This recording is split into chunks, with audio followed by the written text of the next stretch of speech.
빈대학의 보올로 박사가 인생의 성공자 50인을 조사를 했습니다.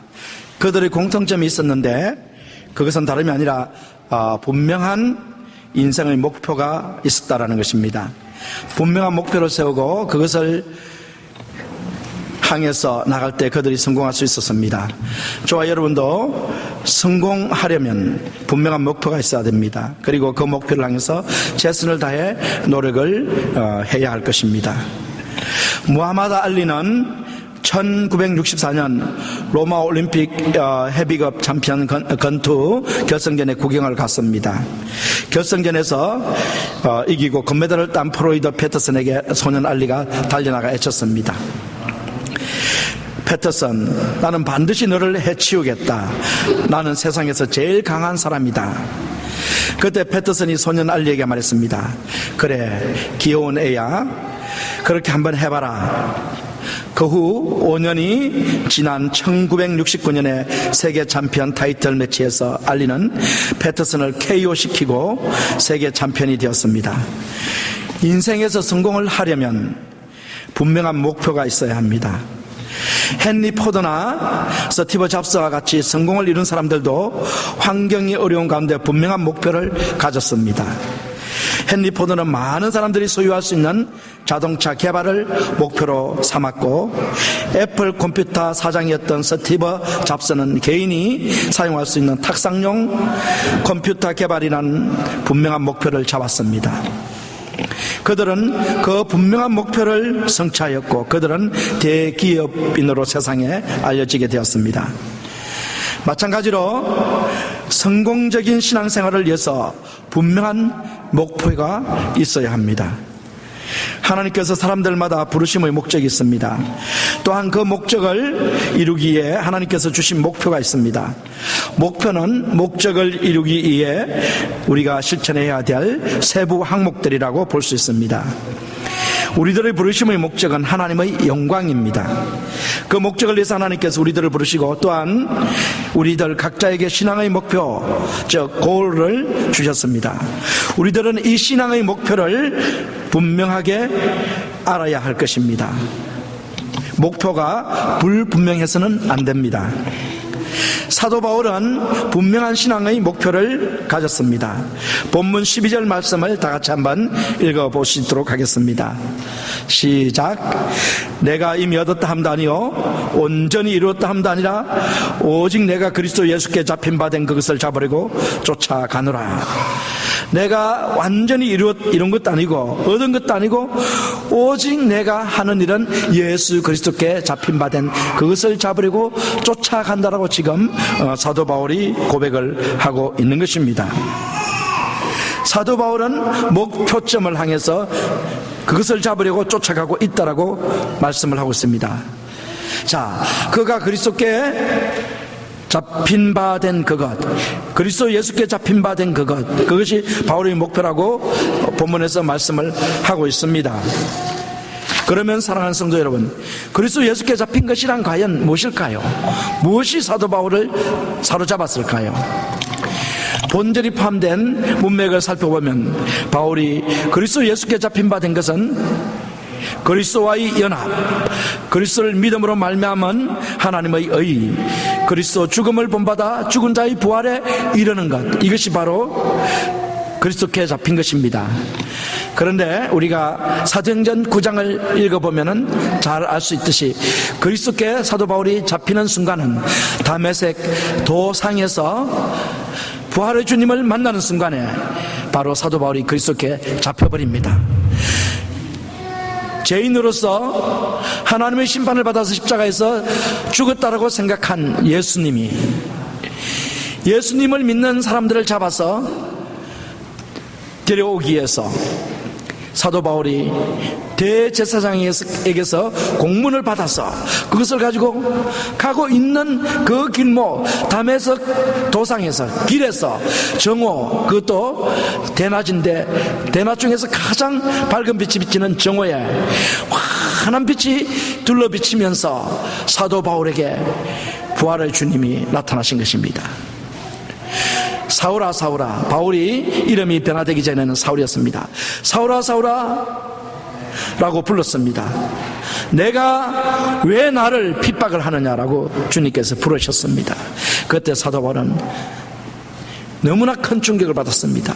주여 누시오니까, 주여 누시오니까 나는 네가 지금 핍박하고 있는 나사렛 예수니라. 청천벽력과 같은 말을 들은 것입니다. 지금까지는 이 예수님이 무덤 속에서 썩어가고 있다라고 생각을 했는데 그 예수님이 부활의 몸을 입고 사도 바울 앞에 나타나게 된 것입니다. 이 순간 사도 바울은 주님께 사로잡힙니다. 주여 제가 어찌 하오리까.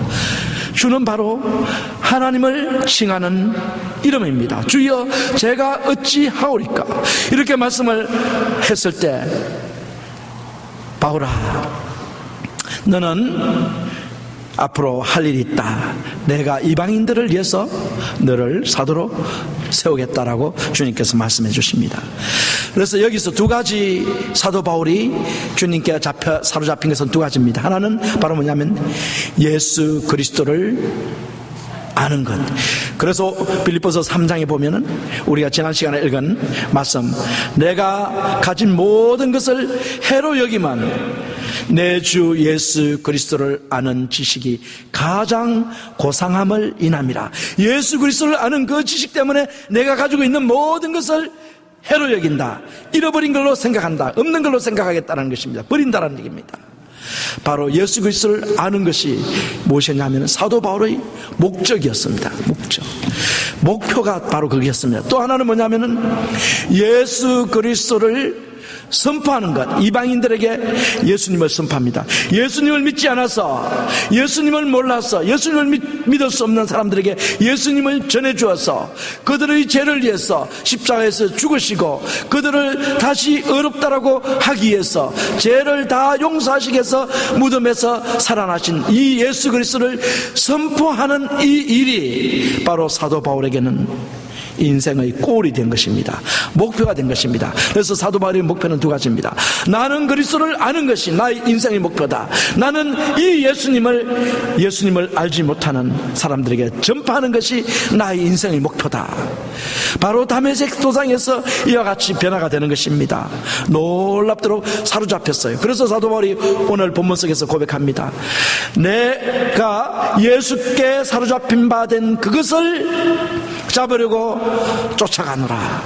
인생의 목표가 무엇이었냐면 예수님께서 바울을 사로잡은 것, 바로 예수 그리스도입니다. 예수 그리스도를 알고 예수 그리스도를 전하는 것, 이것을 위해서 나는 지금도 달려가고 있다, 쫓아가고 있다라고 분명히 말씀하고 있습니다. 참 놀라운 고백을 사도 바울이 하고 있습니다. 바울의 목표는 그리스도 예수와 연합을 이루고 그리스도를 믿음으로 말미암은 하나님의 의를 얻고 그리스도의 죽음을 본받아 그리스도의 부활에 이르는 것이 바울의 목표였습니다. 한편으로는 바울의 목표는 그리스도 예수를 이방인에게 전하여 그들을 구원시키는 것이었습니다. 한마디로 말하면 그리스도를 아는 것, 그것이 바로 사도 바울의 목표였습니다. 우리들도 바울처럼 신앙의 목표를 분명하게 가져야 합니다. 바울이 우리에게 언급한 그 신앙의 목표가 우리들이 추구할 좋은 목표가 될 수 있습니다.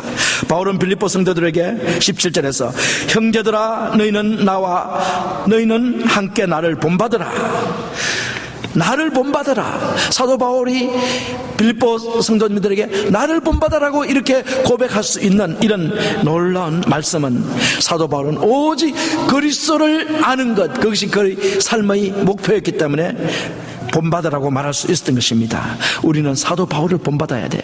그리스도를 아는 것. 여러분들 무엇이 인생의 목표입니까? 경기도 어느 작은 교회 목사님이 쓴 글을 소개하도록 하겠습니다. 목표 없는 삶을 사는 것보다 목표 있는 삶을 사는 것이 더 낫다라는 진리에 따라서 2002년에 내가 힘쓸 목표를 10가지 세웠습니다. 내가 죽든지 살든지 출석교인 70명을 전도한다. 우리 교회는 몇 명입니까? 100명이라 그랬죠. 100명. 청장년 예배 100명이라 그랬는데 이 목사님은 70명을 잡았습니다. 그리고 정독이든 대충이든 어떻게든 한 달에 성경 1독을 한다. 또 세 번째는 짬짬이 하든 몰아서 하든 하루에 3시간 기도한다. 네 번째는 말씀의 샘물지 정성껏 만들어 내 친구들에게 잘했다 칭찬받도록 한다. 다섯 번째, 해 떨어지면 눈 감고 자고 해 뜨면 눈 번쩍 뜨고 일어난다. 여섯 번째, 시도 때도 없이 산에 가고 한 달에 한 번은 큰 산 800m 이상 되는 데 간다. 일곱 번째 이거 우리 잘 주의해서 들어야 돼요. 신용카드는 무조건 안 쓴다. 여덟 번째, 매주 책 2권, CD 2개, 클래식 CD 한 번 읽고 듣고 본다. 아홉 번째, 매일매일 내일의 계획을 세우고 오늘의 일기를 쓴다. 열 번째, 침묵, 절제, 금식, 청빈의 분위기를 살린다. 어떻습니까? 여러분들도 한번 이렇게 10가지 정해 보고 싶으시죠? 그래서 그걸 실천 목표로, 신앙의 목표로 정해놓고 하면 돼요. 꼭 이렇게 만들 필요는 없지만 여러분들에게 가장 적합한 신앙의 목표 10가지를 세워서 실행을 하면 여러분은 훌륭한 신앙인으로 성장해 간다는 것입니다. 조나단 웨더드 목사님은 삶의 목표를 70개 세웠어요. 70개. 그래서 매일 70개를 바라보면서 그대로 살아갔던 목사님인데, 그 중에서도 5대 목표가 있습니다. 5대 목표. 그것을 정하고 평생 동안 그 결단을 실천하고 살았습니다. 그 5대 목표는 다음과 같습니다. 살아가는 동안 나의 힘을 다해 살아간다. 한순간의 시간이라도 결코 놓치지 않고 내가 할 수 있는 가장 유익한 방법으로 그것을 선용한다. 세 번째, 아무리 큰 이익이 된다 하더라도 타인들로부터 경멸의 대상이 되는 것이라면 결코 취하지 않는다. 네 번째, 어떤 일도 원한 때문에 하지 않는다.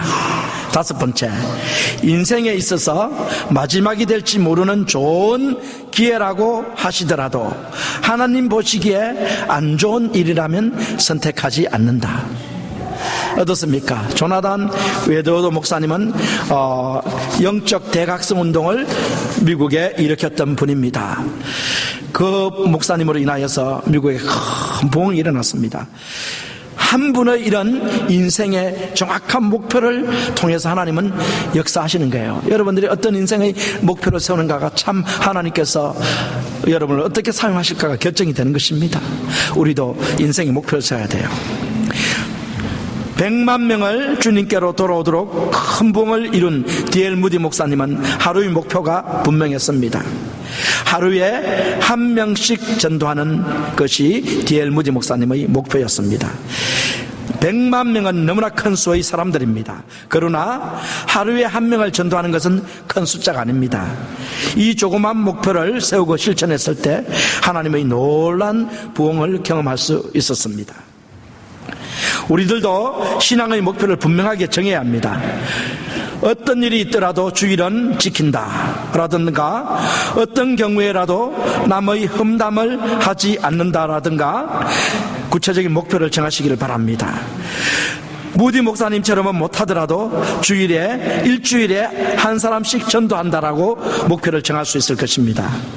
내가 잘못을 저지르지 않을 수 있다면 절대로 그런 잘못을 저지르지 말자라든가, 내가 하는 모든 말이 다른 사람에게 유익이 되도록 하자라든가, 혹은 하나님이 기뻐하지 않으시는 일이라면 나는 절대로 하지 않겠다라는 등의 목표를 정할 수 있을 것입니다. 성령의 인도하심을 따라서 여러분의 부르심의 목표를 깨닫게 해달라고 주님께 기도하시기 바랍니다. 분명한 신앙의 목표를 정해서 신앙생활을 하십시오. 그러면 하나님께서 놀랍도록 여러분들의 신앙을 성장시켜 주실 것입니다. 사랑하는 성도 여러분, 목표를 정할 때 그리스도가 목적이 되어야 하는 것입니다. 그리스도가 수단이 되어서는 안 됩니다.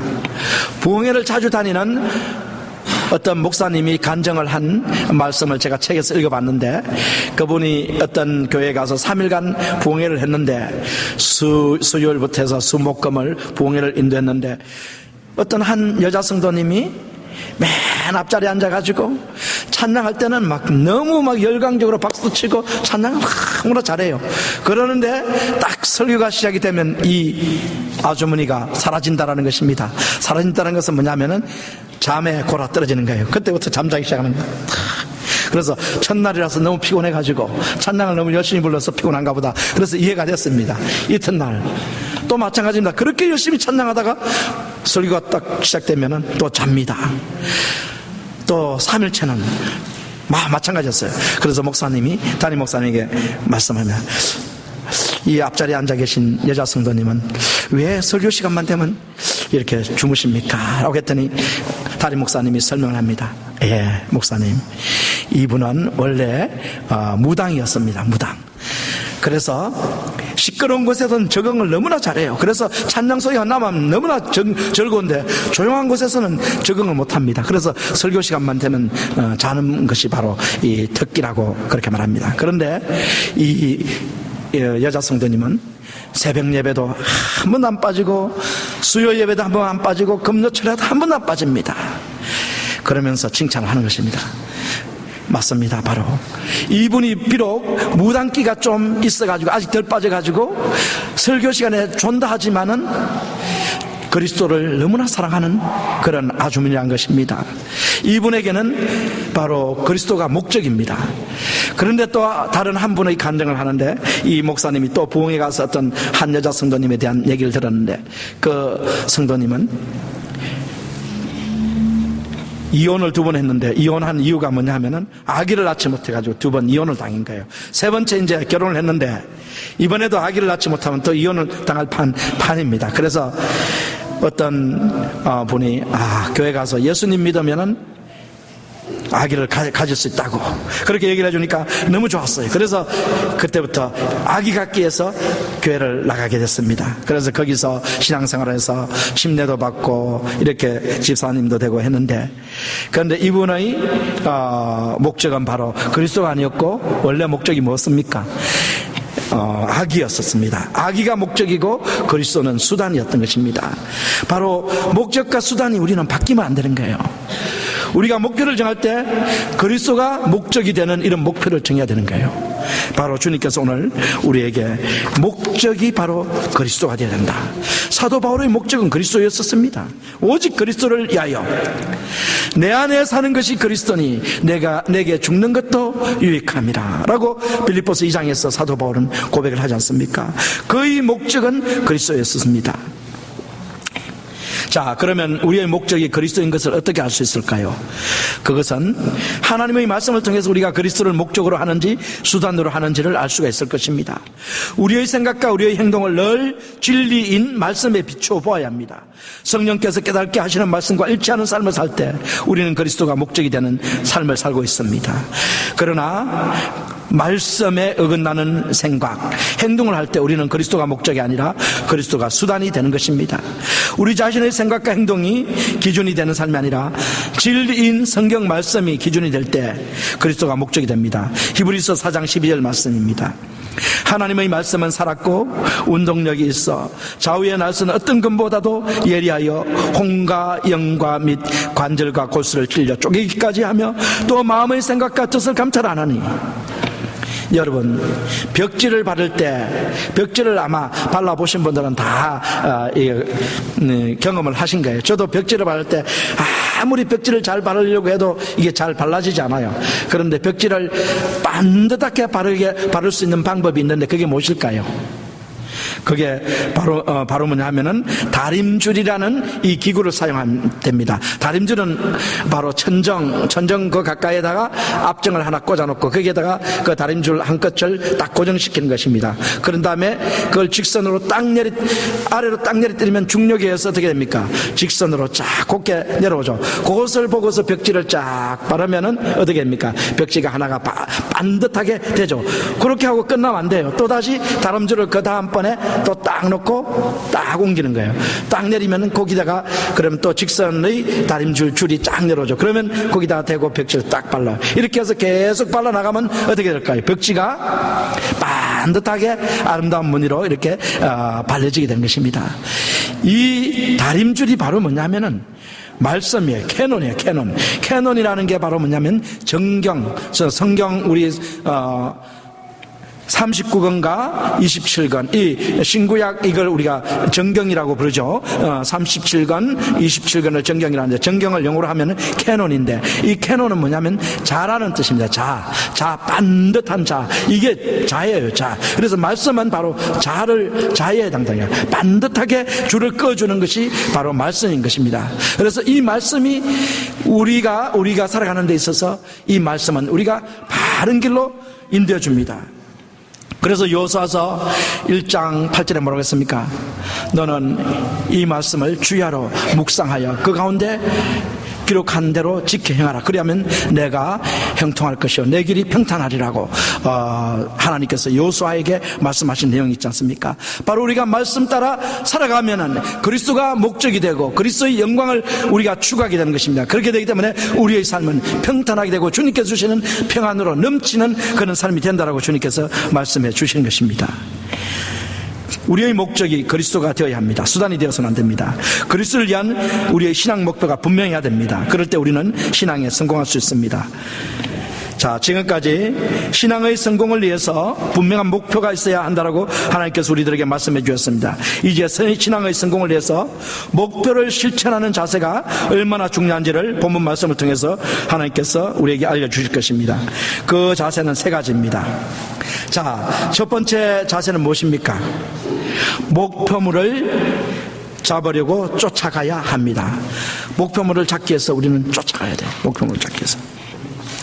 자, 본문 12절에 보면은 그리스도 예수께 잡힌 바 된 그것을 잡으려고 쫓아가느라, 잡으려고 쫓아가느라고 고백을 하고, 13절 14절에 보면 다시 한번 그 말씀이 언급이 되어 있습니다. 다 같이 한번 읽어보시겠습니다. 시작.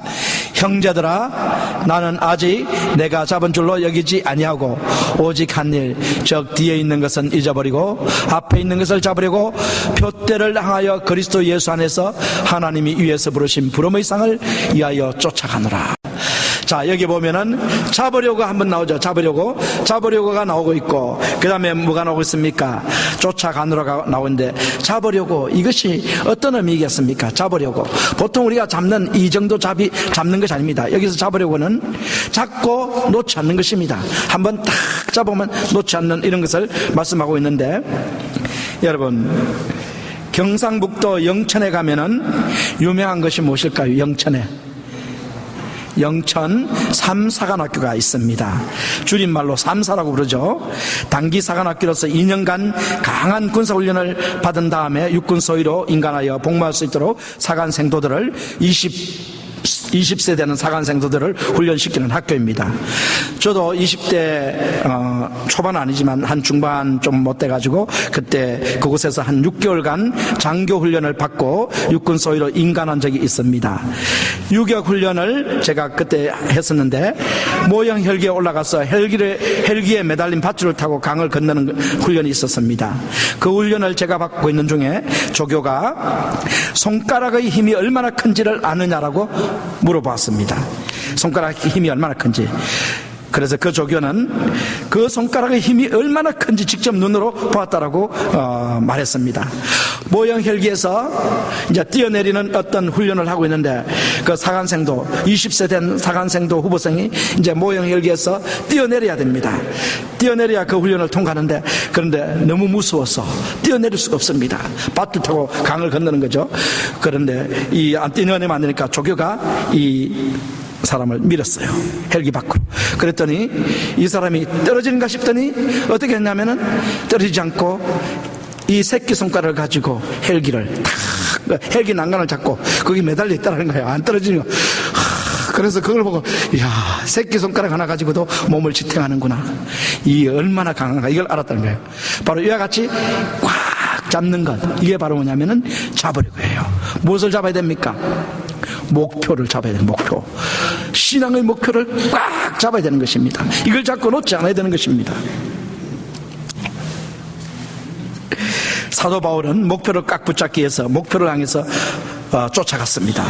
우리들도 목표를 이루기 위해서 그 목표를 사생결단으로 잡으려는 자세가 필요합니다. 주의를 성수하기 위해서 사생결단을 해야 되는 것입니다.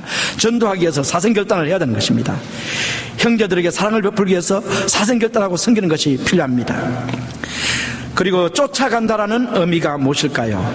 쫓아간다라는 것은 몸을 앞으로 하면서 가는 거예요. 이게 그래서 영어로는 press on이라고 이렇게 했죠. 앞으로 막 미는 것을 말하고 있습니다. 그런데 이것은 이제 제가 옛날에 경험한 것이 아니라 이것은 최근에 경험한 일인데, 우리가 지난 야외 예배 때 3인조 달리기 경주를 했지 않습니까? 3인조 달리기 경주인데 그때 제가 들은 팀이 작년은 이겼어요. 왜 이기는지 아십니까? 그 중간에 강남교 지사님이 서시고, 오른편에는 왼편에 누가 쓴다면은 준수 형제가 썼어요. 준수 형제. 그리고 여기 오른편에는 제가 딱 썼어요. 그래서 세 사람이 다리를 하나씩 묶고 이제 갑니다. 그런데 좀 처음에는 이렇게 가다 보니까 그때 상대방이 누군지 모르겠어요. 제가 잘 기억이 안 나는데 그분들이 훨씬 앞서가더라고요. 앞에 갔는데 자, 저걸 따라갈 수 있을까 엄두가 안 났어요. 그런데 갑자기 세 사람이 한 마음이 되더니만은 몸을 앞으로 밀치되면이만은 발이 이제 막 가기 시작하는 거예요. 그러니까 세 사람이 일치가 돼가지고 막 가더니만은 어떻게 됐냐면 이 사람들이 돌게 재현이가 그때 심판했어요. 우리가 이겼다라는 거예요. 도무지 이길 수 없는 이런 거리였는데 어떻게 이겼어요. 이게 뭐냐면 프레스온입니다. 꼬리를 향해가지고 막 앞으로 몸을 내면서 막 달려가는 거예요. 그래서 결국 그래서 우리가 그 골라인에서 우승해가지고 승리를 했었는데, 이런 마음이 바로 뭐냐면 쫓아간다. 목표를 잡으려고 쫓아가는 거예요. 목표를 잡으려고 여러분 몸을 앞으로 내밀면서. 바울은 자신의 목표를 여기서 자신의 생명을 바쳤습니다. 그가 고백합니다. 내가 모든 것을 잃어버리고 배설물로 생각하면 내가 그리스도를 얻고 그 안에서 발견되라 합니다. 사도행전 20장 24절에서 나의 달려갈 길과 주 예수께 받은 사명 곧 하나님의 은혜의 복음을 증가하려는 일에는 나의 생명을 좀 더 귀한 것으로 여기지 않노라. 얼마나 참 생명을 다한 고백입니까? 이 생명을 바친 이 고백과 마찬가지로 실제 80세가 되는 이 노인이 로마 감옥에서 네로의 칼에 목을 잘려서 순교를 당했습니다. 생명을 바쳐서 자신의 목표를 이룬 사람이 사도 바울입니다. 제가 세미나리를 다닐 때 어떤 목사님이 부흥회 강사로 오셔서 목회를 성공하려면은 한 가지만 하면 된다.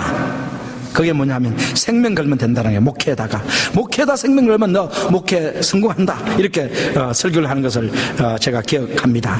그러면서 그 목사님이 부산에 있는 어느 교회에 부흥회를 갔었는데, 간정입니다, 담임 목사님께서 흥미로운 사실을 알려주었다고 합니다. 다름 아니라 여성교회 회장을 맡은 여집사님의 남편이 지금은 집사님이 되어서 교회를 잘 섬기고 있지만 과거에는 부산 지역의 깡패의 오야봉, 한마디로 두목이에요. 깡패 두목. 그래서 흥미가 생기기 시작합니다.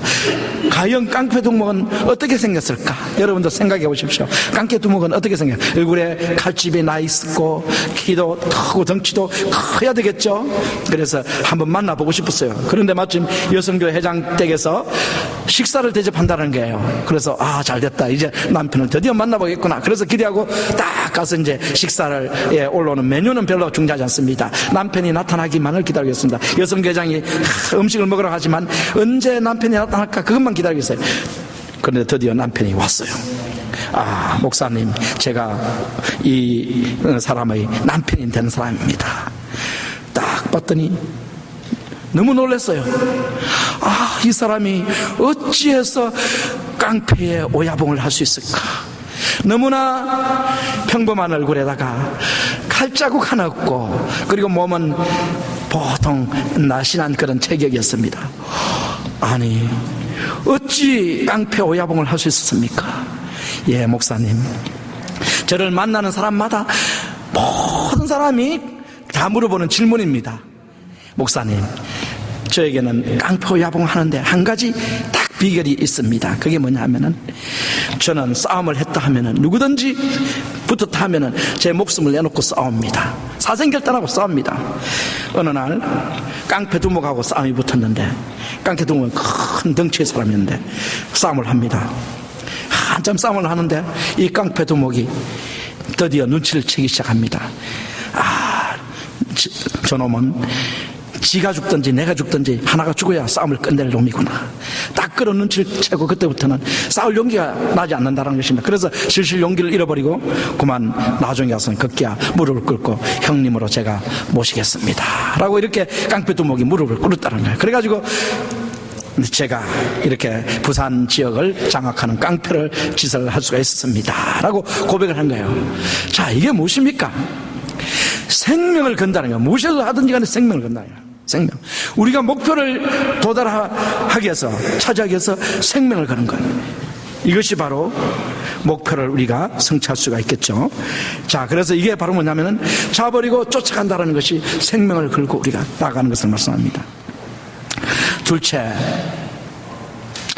우리가 이제 목표를 이루는 자세, 태도, 두 번째 태도는 뭐냐면 뒤에 있는 것은 잊어버리고 앞에 있는 것을 쫓아라. 우리가 뒤에 있는 것은 잊어버려야 되는 거예요. 뒤에 있는 것, 앞에 있는 것을 쫓아라.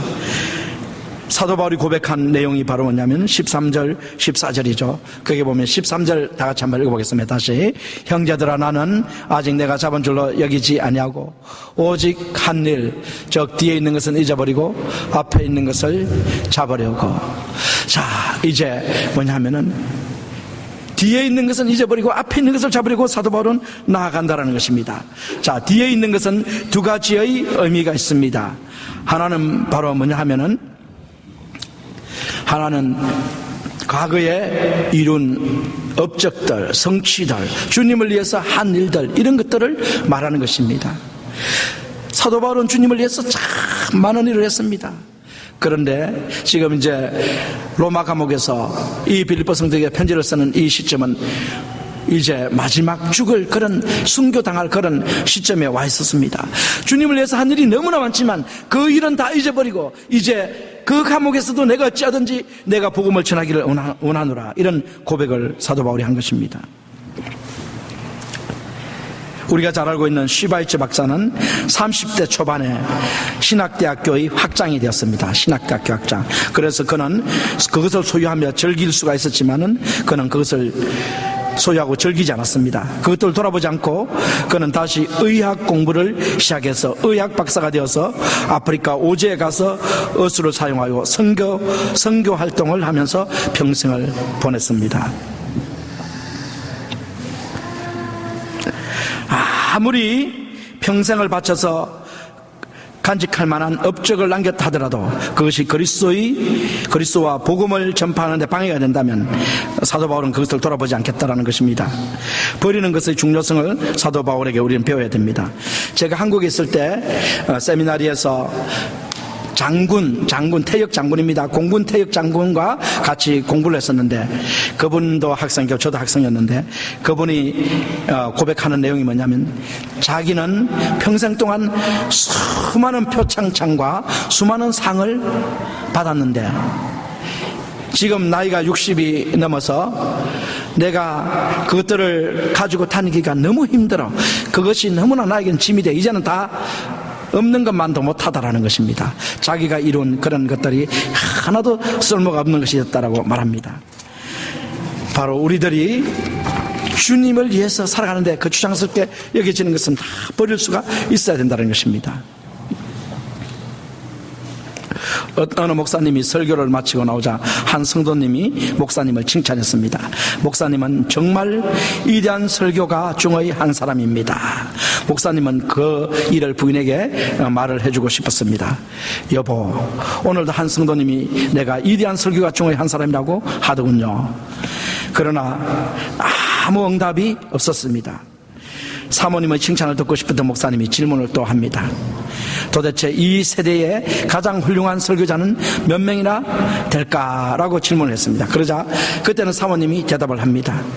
당신이 생각하는 숫자에서 하나를 빼면 됩니다 라고 대답을 했습니다. 바로 우리들이 주님 외에 다른 것을 생각하고 자랑하고 내세울 것은 해서는 안 된다는 것을 교훈하는 그런 말씀입니다. 또 그 다음에 뒤에 있는 것을 잊어버린다는 것은 바로 뭐냐면은 과거의 부정적인 것을 모두 잊어버린다는 뜻이 담겨 있습니다. 사도 바울은 디모데전서 1장 12절 13절에 보면 나를 능하게 하신 그리스도 예수 우리 주께 내가 감사하면 나를 충성되이 여겨 내게 직분을 맡기심이니 내가 전에는 해방자요 핍박자요 포행자였으나 도리어 긍휼을 입은 것은 내가 믿지 않을 때에 알지 못하고 행하였습니다. 바울은 자신이 교회와 주님과 성도님들에게 행한 과거의 잘못을 모두 잊어버렸다라고 말씀을 한 것입니다. 오직 그것들을 잊어버리고 주님께서 자신에게 맡겨주신 이방인 전도 사역에 충성을 다했다는 것입니다. 우리가 신앙생활을 할 때 실수할 수가 있어요. 또 실패할 때가 있습니다. 그럴 때 그것들을 우리가 잊어버려야 되는 것입니다. 그리고 다시 시작을 해야 되는 것입니다. 2차 세계대전의 영웅 윈스턴 처칠은 수상직에서 물러나면서 옥스퍼드 대학에서 졸업 특별 강연을 했습니다. 학생들은 모두 그 시대의 영웅이 하는 말을 듣기 위해서 귀를 기울이고 있었습니다. 그는 강단에 올라가서 학생들을 둘러본 후에 입을 열었습니다. 포기하지 마라. 그리고 잠시 말을 멈췄습니다. 그리고 다시 입을 열었습니다. 포기하지 마라. 이 연설은 매우 짧았지만 성공을 위한 귀중한 조언으로 역사상 가장 유명한 연설로 남아있습니다. 우리는 목표를 이루어 나가는 데 있어서 수없이 실수하고 실패하기 때문에 포기하고 싶은 유혹을 받게 됩니다. 목표를 향한 우리들의 의지를 좌절시키려고 하는 것들이 많이 밀려옵니다. 그때마다 우리는 포기하지 말고 실수와 실패를 잊어버리고 다시 우리의 목표를 향해서 나아가면 되는 것입니다. 알코올 중독에 빠진 사람이 수없이 반복하여 결심을 합니다. 술을 끊겠다. 그렇지만 계속 실패합니다. 그렇지만은 포기하지 않고 계속 결단하고 시행하면은 술을 마침 끊게 되는 것입니다. 담배도 마찬가지고요. 또 다른 중독들도 마찬가지입니다. 나쁜 말을 하는 입술의 절제도 마찬가지입니다. 포기하지 않고 그 결단을 계속 실행하면 마침내 입술의 정결을 얻게 되는 것입니다. 겸손의 결단도 마찬가지입니다. 계속해서 겸손하기를 결단하고 실패하면 또 결단하고 교만했다 하더라도 다시 겸손하기를 결단하고 실행하게 되면은 결국 성령님께서 우리들의 결단의 마음을 알고 계시기 때문에 성령의 도우심을 입어서 우리는 결국 겸손한 사람으로 만들어진다는 것입니다. 포기하지 않을 때 우리는 승리할 수가 있는 것입니다. 그래서 뒤에 있는 것은 즉각 잊어버릴 수 있는 이런 아름다운 모습이 우리들에게 있어야 된다는 것을 주님께서 말씀해 주십니다. 자, 세 번째 태도가 무엇이냐면 이룬 데서 멈추지 말고 그대로 행해야 하는 것입니다. 우리가 어디에 도달했든지 간에 그곳에서 멈추면 안 됩니다. 우리는 계속 실행을 해야 됩니다. 15절에 보면 그러므로 누구든지 우리 온전히 이룬 자들은 이렇게 생각할지니 만일 무슨 일에 너희가 달리 생각하면 하나님이 이것도 너희에게 나타내시리라. 오직 우리가 어디까지 이르렀든지 그대로 행할 것이라. 우리가 지금 도달한 데서 멈추지 말고 계속하는 게 참 중요합니다. 여러분 여기 우리 이제 대학촌이니까 이 대학촌에 우리 박사 공부하는 사람들이 많이 있고 또 여러 가지 공부하는 분들이 많이 있는데 이제 디그리를 tab니다. 박사학위든 어떤 디그리든 기득을 tab니다. 그런데 그 디그리가 뭐냐면은 시작이라는 거예요. 시작. 그런데 우리는 보통 그 학위가 마지막이라고 생각하죠. 꼬린 지점이라고 생각하죠. 그러나 그걸 꼬린으로 생각하지 않고 그걸 시작점이라고 생각하면서 하시는 분들에게는 이 장래가 보장이 되지만 그게 꼬린이라고 생각하면 거기서 멈추면은 장래는 나고자 태보자가 되는 것입니다. 여러분 디즈니 월드가 올랜도에 가면은 매우 유명하다는 것을 알 수 있을 것입니다. 디즈니 초창기에는 워드 킴벨이라는 전설적인 만화가가 있었는데 23살 때 대학을 졸업하고 만화 전공을 졸업하고 디즈니 회사에 취직을 했는데 그 당시에는 10분을 초과하는 만화 영화가 없었는데 영화 크기와 막먹는 작품인 백설공주와 일곱 난장이라는 영화를 만들어서 히트를 친 사람이 바로 킴벨입니다. 그런데 이 사람이 처음에 만든 이 작품 속에 백설공주와 일곱 난장이 속에는 4분 30초짜리밖에 안 되는 장면이 포함되어 있었는데 그건 뭐냐면 백설공주에게 일곱 난장이들이 수풀을 끓여다가 바치는 장면이었습니다. 그런데 이 만화를 그리기 위해서 8개월을 이 사람이 소비를 했습니다. 그래서 드디어 완성시켜가지고 만화를 디즈니 씨에게 갖다 줍니다. 디즈니 씨하고 같이 감상을 합니다. 그래서 디즈니 씨가 평을 하는데 너무 훌륭한 작품입니다 라고 평을 했습니다. 그런데 한 가지, 지금 이 4분 30초에 해당하는 짧은 거지만은 이 난장이들이 백설공주에게 수프를 끓여주는 이 장면, 이것을 뺍시다. 왜냐하면은 이 장면은 이 만화의 흐름에 아무런 도움이 되지 않고 오히려 줄거리에 방해가 되는 것입니다. 핵심을 놓치게 하는 것입니다. 그러니까 빼자고 했어요. 이때 이 김벌은 너무나 당황스럽습니다. 8개월이라는 이 긴 시간을 투자한 이 장면이 순식간에 빠져야 되는 그런 찰나에 있었습니다. 그래서 김벌은 집에 돌아와가지고 밤잠을 못 이루면서 억울해합니다. 분을 품습니다. 자기가 뭐라고 이걸 빼라고 그러면서 분을 품고 잠을 못 자는데 새벽녘이 되어서 그때 막 귀에 조그만 소리가 들립니다. 디저니 씨가 말한 소리가 들립니다. 그것을 빼는 것이 좋겠다. 흐름에 도움이 되지 않고 오히려 방해가 된단 말이야. 그래서 그 말이 자꾸 귓가에 들려와서 그래서 좀 곰곰이 생각해 봤습니다. 그래, 이것이 작품의 흐름이 도움이 안 되는가. 깊이 생각을 해보니까 맞다. 흐름에 도움이 안 되는 것이 분명하다. 그래서 결국은 그 장면을 커트를 하고 보냈는데 그것이 큰 히트를 치게 되었습니다. 자, 우리가 인생의 목표를 이루는데 도움이 되지 않는 것들이 있습니다. 그리스도를 위한 인생의 목표, 신앙의 목표를 이루는데 도움이 되지 않는 것들이 있습니다. 우리는 그것들을 뺄 수 있는 용기가 있어야 하는 것입니다. 버릴 수 있는 용기가 있어야 하는 것입니다. 기도하시겠습니다.